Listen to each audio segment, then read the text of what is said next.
So this is how to think about looking at a 780G download within Clinic as simply as possible. First thing is you obviously type in CareLink to find them. I've put this anonymous one. The first thing you want to check in the report settings and then go to all meals and make sure the post-meal target is set at 3.9. Otherwise it's left at 5.6 and it makes it look as if there's more hypos than there actually are. So that's important to do first up. Once you're on your reports, generally you can decide how long you're going to look at for. We've currently got 14 days, which is about usual for Clinic. And then what reports we want assessment, weekly review, dashboard, meal bolus wizard, episode summary, adherence, and device settings. We don't need logbook and centimeter overview when they're on the 780G. So once you've got that, hit generate reports. And then what it will do is bring you up a PDF with the information that you need. So that's basically the most important thing in terms of generating a report. What we also need up is we need to bring up our, excuse me, 25. Oh, okay, so that's probably a bit different. We need to have a look also. Once we've got our report up, we need to get our Clinic tool out. So the importance of the Clinic tool is, first of all, get what total daily dose of insulin that they're on. So you can see, first thing it gives you in the blue, what we want is the last 14 days, and it compares them to 14 days 3 months ago. So you kind of got a blue and an orange line. It's the blue one that we're looking at, and number A when we come to the stats. So you can see that this person's on 35 units of insulin. So on our Clinic tool, you can pop in 35. Now I know that this patient is 45 kilos. And in terms of percentage basal rates, to update the manual settings, in this case, percentage of basal is, let's have a look, bolus amount 55, so it must be 45% in terms of total basal altogether. So if we put in there 45%, roughly about a guide, we'll then get some basal rates to update the manual settings for. Obviously you need to get the right system, so we're on a 780G. And when this does now, it shows you, first of all, what kind of insulin sensitivity that they are, which suggests that if there are settings to be changed in here, there are some suggestions that may work. And it tells you what you can change in terms of the settings that will make the SmartGuard work more or less aggressively. So you can change active insulin time, SmartGuard target, and obviously the carb ratios and nothing else. And the key thing here is, if someone's got over 60% time range and going well, kind of absolutely ignore these suggestions for carb ratios. They're just based off general rules of insulin sensitivity for the average person. If someone's doing well, please do not change them because this calculator says so. These are just guides for if someone's not doing particularly well in terms of their time in range. What it also shows you is what needs to be updated on the manual settings in case it goes out of SmartGuard. So we need to update the basal rates. We need to update the correction factor, and we also need to update the max basal, max bolus, and low reservoir. So it tells you what you can change. And then it tells you the assessment steps. So the things that we need to check for ideally are, is it staying in SmartGuard for more than 90%? What's the time below range? What's the time in range? And are they following the survival and thriving advice? So let's have a look at auto mode, time below range, and time in range. So those can be found up at the top here. So you can see it's been used in SmartGuard 100% of the time, which is great, and the sensor is also very high. So we're happy with that. You can see over here that there's less than 4% time below range, 3%, and then there's more than 70% time in range, and that's been consistent from 3 months ago. So really, it could almost stop here in terms of the assessment, but obviously we can see if we can squeeze some more time in range, or if there is certainly this 2% time below range in the most dangerous zone, there may be some ways we can attack that. So we're kind of happy from an overall perspective, but then what we can do is then dig down into which one of these things that we can adjust, SmartGuard target, active insulin time, and carb ratios. Do any of those be useful, and also are they following the standard advice that we should be suggesting? So you can see that the active insulin time here is set at 3 hours, which is in the safer band. There may be room to squeeze that to 2.5 hours if we feel that SmartGuard isn't being aggressive enough. And if you want to find where the SmartGuard target currently is, if you go down to the last page of the report, you'll find on their settings, you'll see that the SmartGuard target is 6.1, so there is a potential of moving that down to 5.5 also. So there's a couple of things to have in your mind to squeeze some more time in range. But once we know that the other things that we can change are the carb ratio, this is really the only thing we can change. So the best thing to have to see the carb ratio, whether they're working effectively or not, is the meal overlay here. So it shows you all the glucose values for before breakfast and after breakfast, which looks fine. And then you can see before lunch to after lunch, we seem to be experiencing a lot of hypoglycemia about an hour and a half after lunch, which may suggest either that the carb counting is incorrect on that day, maybe some days there's lots of exercise after the bolus, or it could be that the carb ratio is just too strong. Bit of a mixed bag after the evening meal, but there's certainly not too many hypos. So the only area we'll be focusing on really here is what's going on after lunch. Why are these lows happening? And does the carb ratio need adjusting or not? Now, in terms of surviving and thriving information, each person has been educated with one of these, which is essentially key things for the 780G for a survival perspective, which is suspend the pump when taking it off for showers and resume afterwards, and obviously carry your kit. They've got advice in terms of preventing and treating hypos based off their weight. And importantly, on the high glucose levels, if the level's been above 14 for more than 90 minutes, even though the ketone's less than 0.6, they should be changing the cannula. Obviously, there are ketones, you need to stop the smart guard and give a pen correction for 4 hours. Really important that their infusion site management is on point, where they're changing every 2 to 3 days. And that their CGM management is also effective in that if their sensor is more than 20% out from their blood glucose, that they calibrate at that time. What we've also told them is information on how to thrive, which is making sure the insulin goes in 15 minutes before eating, 3 balanced meals as often as possible, activity after eating. If they are having issues with high fat meals, what they should do is give all the insulin up front and hopefully SmartGuard will take care of it afterwards. But if they find that they're going hypo with doing that, then only give 75% of the carbs for these meals so the insulin, there's not too much insulin before the food gets absorbed, then they go higher afterwards.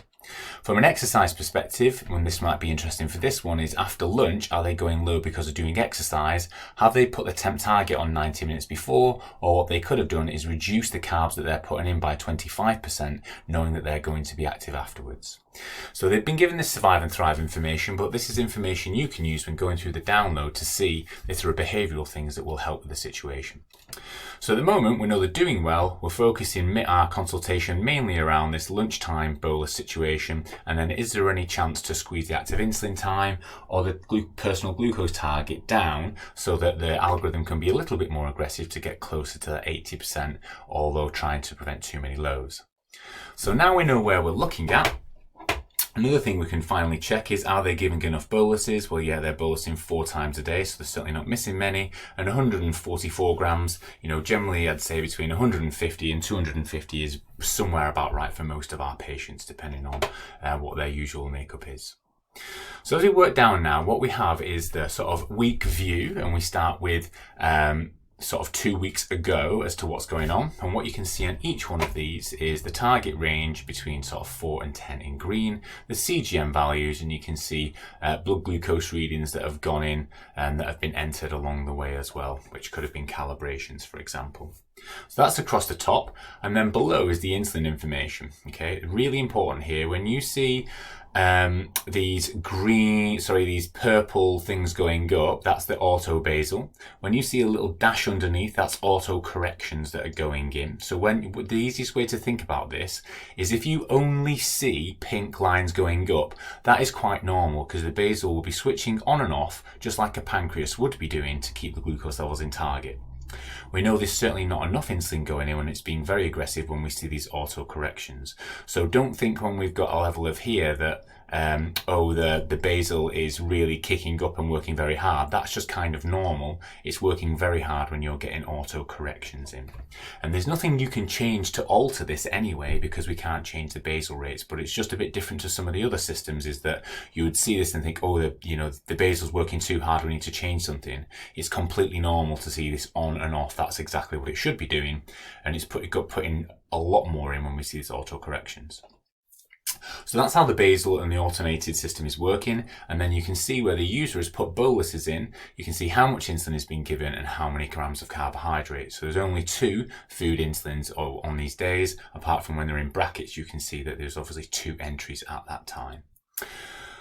So you get a feel for across the day as to what's happening. Now, most of the time it's absolutely fine, but we did say after lunch it appears as if they're going low. And what you'll see is when a bolus goes in, based on the active insulin time of 3 hours, there's this grey shaded area which shows you the bolus insulin on board that is working. And you'll see normally after a bolus that the basal completely shuts off because the system knows that there's insulin in there from the bolus. Therefore it starts shutting off often and then will come back in afterwards as it's required. So let's have a look at what happens after lunchtime. After lunchtime on this day, it doesn't appear as if there was a low glucose level on that day. Lunchtime is around here. There was certainly high and then it's gone low very quickly after the bolus after lunch. It's gone low after lunch again. It's gone low after lunch again. It's gone low, looks like after lunch, and it's definitely gone low after lunch. So that week, absolutely, and even on the weekends. And then the week after, which is the most recent week, not there. Low after lunch, yes.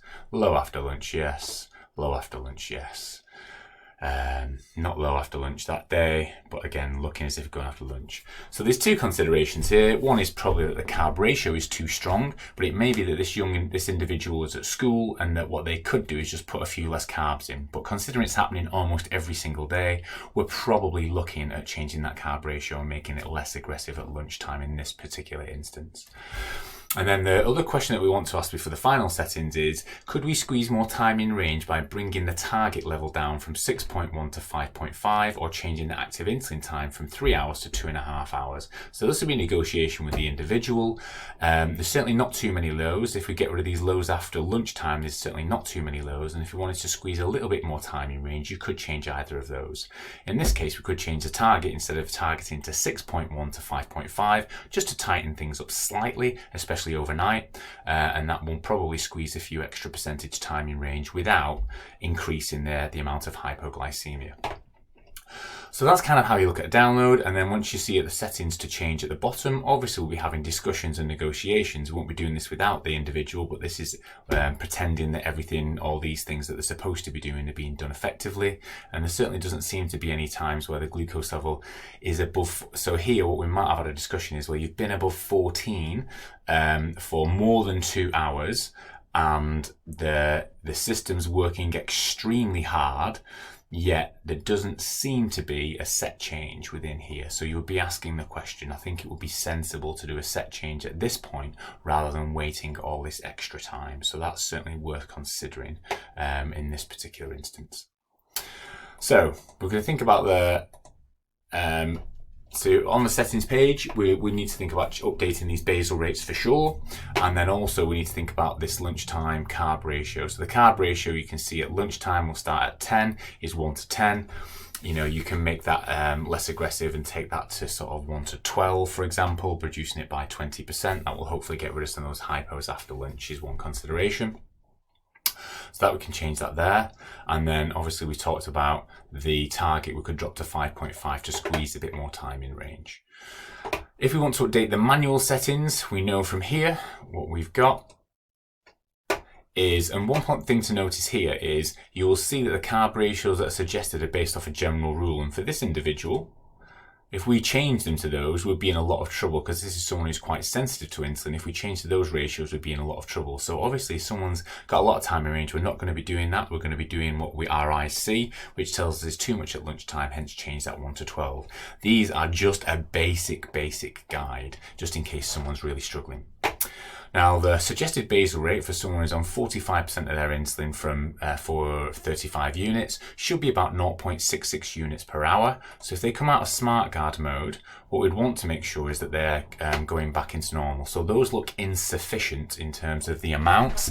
So what you could do is you could just get rid of all, because they go into SmartGuard for such a limited period of time, you could just do one time block and change it to what is suggested at 0.66 units per hour, because this will be outdated, and if the person goes back into SmartGuard for any prolonged period of time, they will start to go high. So you could change their manual settings there. You can see the maximum bolus is 14.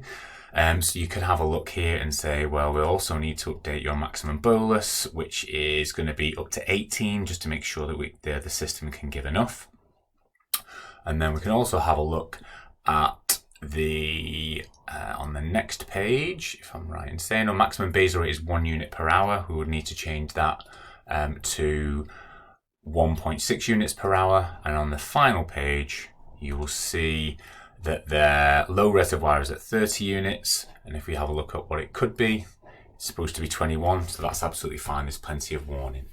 So what we've gone through there is we know they're more than 90% auto mode, which is great. The timing range isn't too much, although there is a lot of hypos after lunch. Therefore, we've changed the carb ratio from 10 to 12, as long as their carb counting's right, etc. Timing range is above 70. It looks like they're following the survival advice, apart from the highs on that one stage where they needed a set change. It looks like they're following the thriving advice, and what we can do is just squeeze this timing range by dropping the SmartGuard target from 6.1 to 5.5. We could have gone the active insulin time from 3.5 hours to 2.5, but we just decided to do one at a time, and then we'll obviously review how they've gone. What we'd hope is we get their timing range closer to 80% and reduce that time below range after lunch. So that's some ideas of how to do a 780G download. Like I said, simply, you need to create the report first and make sure you get the right ones. You need your clinic tool, and then complete the clinic tool with the right information and the right system. Then you'll know what you can change and what you need to update for manual mode, and then follow this assessment process with your survival guide. And pretty much you'll be able to cover everything that an individual needs within one consultation.